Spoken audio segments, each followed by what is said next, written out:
Hi മക്കളെ, ഇന്ന് March 4-ാം തീയതി 6-ാം തീയതിയാണല്ലേ നിങ്ങളുടെ +1 ആദ്യത്തെ final exam, public exam. And നിങ്ങളുടെ ഭാഗ്യത്തിന് അത് സെക്കൻഡ് ലാംഗ്വേജ് ആണ്. പക്ഷെ ഒരുപാട് കുട്ടികളുടെ അവസ്ഥ എന്നോടിങ്ങനെ സംസാരിക്കുമ്പോഴൊക്കെ എനിക്ക് ഫീൽ ചെയ്യുന്ന ഒരു കാര്യം എന്ന് വെച്ചാൽ, ഇപ്പോൾ സയൻസ് എടുത്ത കുട്ടികളൊക്കെ 10ാം ക്ലാസ്സിൽ അത്യാവശ്യം നല്ല മാർക്കൊക്കെ സ്കോർ ചെയ്തിട്ടുണ്ടായിരുന്നു. എന്നിട്ടും എന്താണ്, ഓരോ ദിവസവും കഴിയുമ്പോൾ +1 ഓരോ ദിവസവും കഴിയുമ്പോഴാണ് കോൺഫിഡൻസ് ഇങ്ങനെ കുറഞ്ഞ് പോയിട്ട് അതേ സ്ഥാനത്ത് ടെൻഷൻ കൂടി ഇപ്പം എന്താണ് അതിൻ്റെ ഏറ്റവും ലോവസ്റ്റ്, തീരെ കോൺഫിഡൻസ് ഇല്ല, ഭയങ്കര ടെൻഷനുള്ള അവസ്ഥയിലാണ് ഒരുപാട് +1 മക്കൾ. അത് സയൻസ് മാത്രമൊന്നുമല്ല കേട്ടോ, കൊമേഴ്സിലും ഹ്യൂമാനിറ്റീസിലൊക്കെ കുട്ടികൾ അങ്ങനെയാണല്ലേ. അതായത് 21-ാം തീയതി മോഡൽ എക്സാമിന് ശേഷവും ഇപ്പം ഏകദേശം 10ഓളം ദിവസം കഴിഞ്ഞു. പക്ഷെ ആ ദിവസങ്ങളും മര്യാദയ്ക്കൊന്നും കുട്ടികൾക്ക് പഠിക്കാൻ പറ്റിയിട്ടില്ല. ഒരുപാട് പ്രശ്നങ്ങൾ എന്തായിരിക്കും, ചിലപ്പോൾ അത് നിങ്ങളെ പ്രശ്നങ്ങൾ, നിങ്ങളെ ഫോൺ അഡിക്ഷന് കാര്യങ്ങളൊക്കെ ആണെങ്കിലും അൾട്ടിമേറ്റ്ലി എന്താണ്, ഇന്ന് 4-ാം തീയതിയാണ്, മറ്റന്നാൾ നിങ്ങളുടെ പരീക്ഷയാണ്. എന്ത് ചെയ്യുമെന്ന് ആകെ ആശങ്കയിലുള്ള ഒരുപാട് കുട്ടികളുണ്ടല്ലേ. അപ്പം നിങ്ങളുടെ ആശങ്ക മാറ്റിക്കൊണ്ട് നിങ്ങൾക്കൊരു സമാധാനം നൽകാൻ, ഒരു സന്തോഷം നൽകാൻ വേണ്ടിയിട്ടാണ് ഈ ഒരു വീഡിയോ.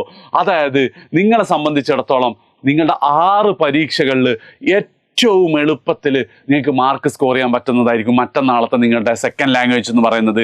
അതായത് മലയാളം ആയിക്കോട്ടെ, അറബി ആയിക്കോട്ടെ, സംസ്കൃതം ആയിക്കോട്ടെ, ഉറുദു ആയിക്കോട്ടെ, ഇതിലൊക്കെ ആണെങ്കിലും നിങ്ങൾക്ക് എന്ത് ചെയ്യാൻ പറ്റും, നല്ല മാർക്ക്, അതായത് ഫുൾ മാർക്കിലേക്ക് തന്നെ നിങ്ങൾക്ക് എത്താൻ പറ്റും. ഇനിയുള്ള 2 ദിവസം നിങ്ങൾ മര്യാദയ്ക്ക് പഠിച്ചാൽ മാത്രം മതി. ഞാൻ മുമ്പേ നിങ്ങളോട് പറഞ്ഞിട്ടുണ്ടായിരുന്നു, നിങ്ങളുടെ ലാംഗ്വേജസിന് അവസാനത്തെ 2 ദിവസമേ നിങ്ങൾ മാറ്റി വെക്കണ്ടെന്ന്. അന്നത്തെ സ്റ്റഡി പ്ലാനിൽ ഞാൻ പറഞ്ഞത് ഓർമ്മയില്ല, അത് ഞാൻ വീണ്ടും ആവർത്തിക്കുകയാണ്.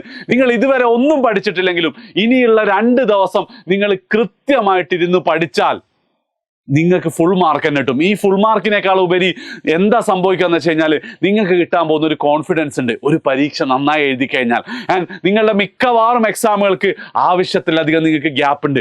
ഈ കോൺഫിഡൻസും ആ സ്റ്റഡി ലീവും ഇനി അങ്ങോട്ടുള്ള ദിവസം നിങ്ങൾ മര്യാദയ്ക്ക് ഉപയോഗിച്ചാൽ നിങ്ങൾ പ്രതീക്ഷിച്ച പോലെ, അല്ലെങ്കിൽ നിങ്ങൾ ആശങ്കപ്പെട്ടതുപോലെ, ഭയന്നതുപോലെ ഒന്നും സംഭവിക്കില്ല. 520 അല്ലെങ്കിൽ കൊമേഴ്സുകാർക്കും ബാക്കിയുള്ളവർക്കും ബാക്കി മാർക്കുകളിൽ ഓൾമോസ്റ്റ് തൊട്ടടുത്ത് തന്നെ നിങ്ങൾക്ക് എത്താൻ പറ്റും. ഇനിയും നിങ്ങൾ പഠിച്ചാൽ അതിൻ്റെ തുടക്കം എങ്ങനെയാ, ഇനിയുള്ള 2 ദിവസങ്ങൾ പഠിക്കുക എന്നുള്ളതാണ്. എൻ്റെ ക്വസ്റ്റ്യൻ അതാണ്. നിങ്ങൾ ഇനിയെങ്കിലും ഈ 2 ദിവസം നിങ്ങൾ പഠിക്കാൻ തയ്യാറാണോ? തയ്യാറാണെങ്കിൽ നിങ്ങൾ ജസ്റ്റ് എന്ത് ചെയ്യുക, ഒന്ന് കമൻറ്റ് ചെയ്യുക. ആൻഡ് തയ്യാറാവുന്ന കുട്ടികൾക്ക് ഇനി നിങ്ങൾ മറ്റൊന്നും ചെയ്യണ്ട. ഇന്നും നാളെയും വൈകുന്നേരം 5 മണിക്ക് ഈ ചാനലിൽ നിങ്ങൾ വരിക.